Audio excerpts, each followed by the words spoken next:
Well, hello and welcome to Gloves and Goggles, and today we'll be talking about our three top most interesting scientific researches for the week. Yeah, let me I- start. Oh, sorry. I'm Let's- Zach, and I'm Ivan. Hello. And I'll start us off with quite a big discovery today.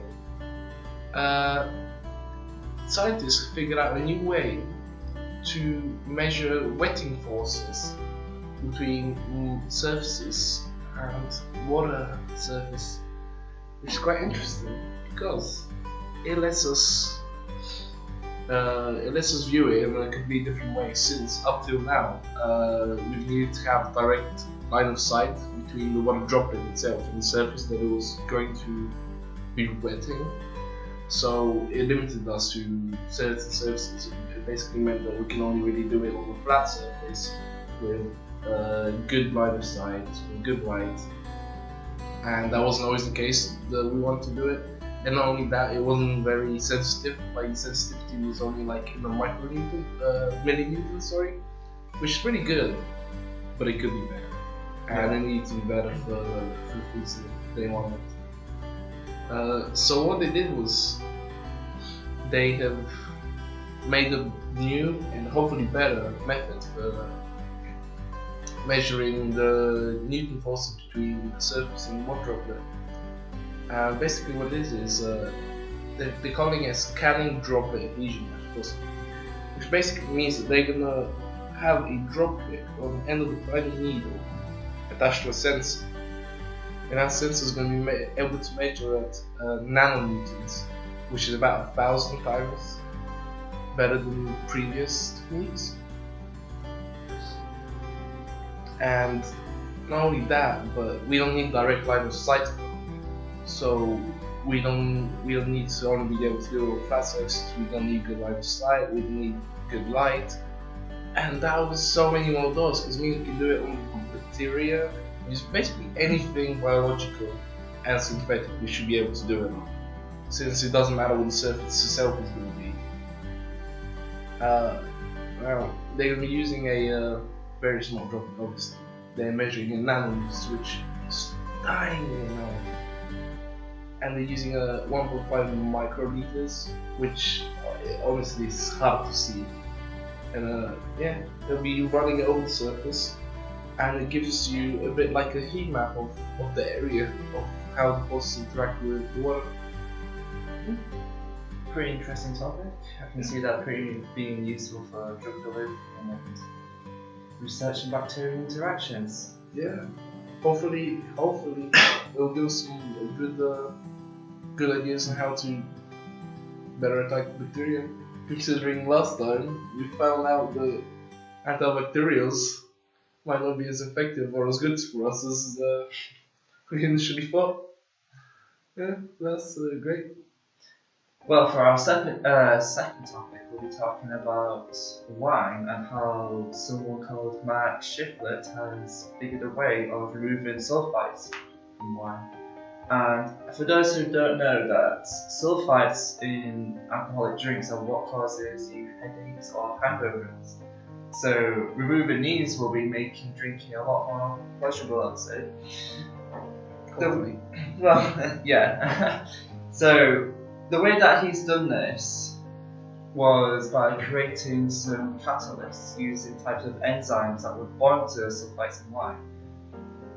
This would not make the wine taste any different, so that's a plus side for him as well. Yeah. He's done his research at the University of Florida, and what he's done was adding a wine bottle neck, like, I don't know, some sort of catalyst on top of the wine bottle, and so when you pour the bottle, it will automatically filter off the sulfites. Whereas, like, there are other products that you can buy for like 80, probably £70 ish. Yeah, they're quite expensive. You just put them on top of your glass and then that will filter it from there, but that can take a while for it to actually do. It's not too expensive, like. Well, that, and it's not very effective at all, considering the ones that you buy online at the moment, they just filter off a certain amount, like 20, maybe 30% of sulfides, and that's only because they use polymer filters, whereas this uses an enzyme catalyst which will bind to the sulfides itself. Before you can even pour your drink into the glass. So I guess that comes in some use to a lot of people that like to drink wine on the weekends or before work. True. This is also quite useful for people with sulfide allergies, because sulfide allergies are quite common, so you end up needing drinks without sulfide or low sulfide content, so you don't get an asthma attack or something along the lines. Oh, that's a good point. Yeah. So hopefully he manages to make this catalyst that gets rid of all the sulfides, since he's still in the development stage of it. So fingers crossed for Mark. He makes some good catalysts. Right. Next we'll be talking about Voyager 1. Voyager 1 over the weekend made contact with NASA, and I mean, it's quite impressive considering Voyager 1 has been out in space for 37 years. It's 20 billion kilometers from Earth. It's in interstellar space, and you haven't heard from it in a long while.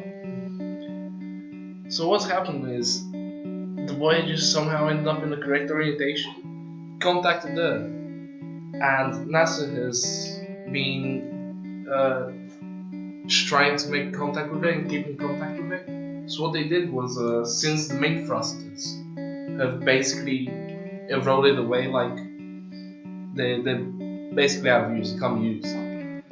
They tried to turn off on its secondary thrusters, which haven't been used at all in the 37 years that it's been out in space. And they waited 20 hours to see if they would work, since it takes time. It's 20 billion kilometers. It takes a little bit of time to get the news back, and turns out that the thrusters did work. Wow, that's actually pretty impressive. Yeah.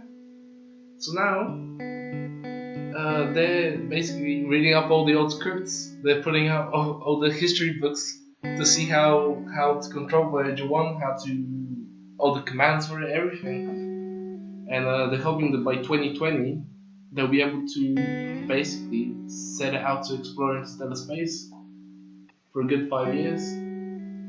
That is impressive stuff right there by NASA. I mean, 20 billion kilometers, that's like past Jupiter, right? If I'm not mistaken.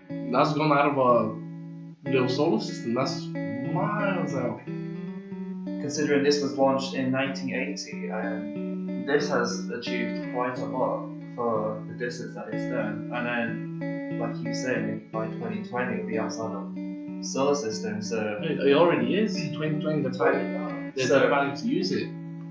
So the data we'll be collecting will be pretty useful, I guess. I mean, we can find different elements or certain gas clouds that be around the area that can be interacting with other solar systems and whatever.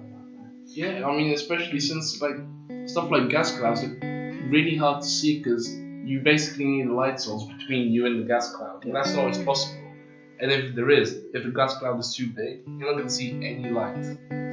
So going that far out in space, the amount of data you can collect is honestly quite exciting.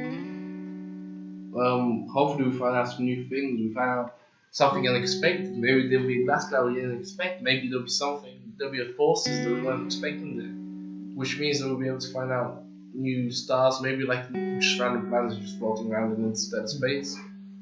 If we do, then that means that they must have blown up from somewhere. They must have blown up from some solar system. If we point the telescopes in the right direction, maybe we'll find out the solar system. We can look at the solar system a few billion light years away. It's just exploding. Who knows? Yeah, exciting stuff. They're also planning on doing the same thing with Voyager 2, since that's about 5 billion-ish kilometers behind. So it's not in interstellar space yet, but it's getting there. And it means that in a few years, when it does get there, hopefully its processes are going to work as well, and we can look at a completely different side, something completely different from Voyager 1. It'll get us some exciting things. A lot of advancements in NASA and outer space at the moment. We'll be finding quite a lot about, intergalactic stuff. Yeah, same stuff recently, isn't it? Looking forward to see what they find out in outer space. Maybe a couple of aliens, who knows? Shh, well, nobody knows about the aliens. Well, good luck to NASA. It's a big mission they're going on. Signing off. Goodbye. Soon.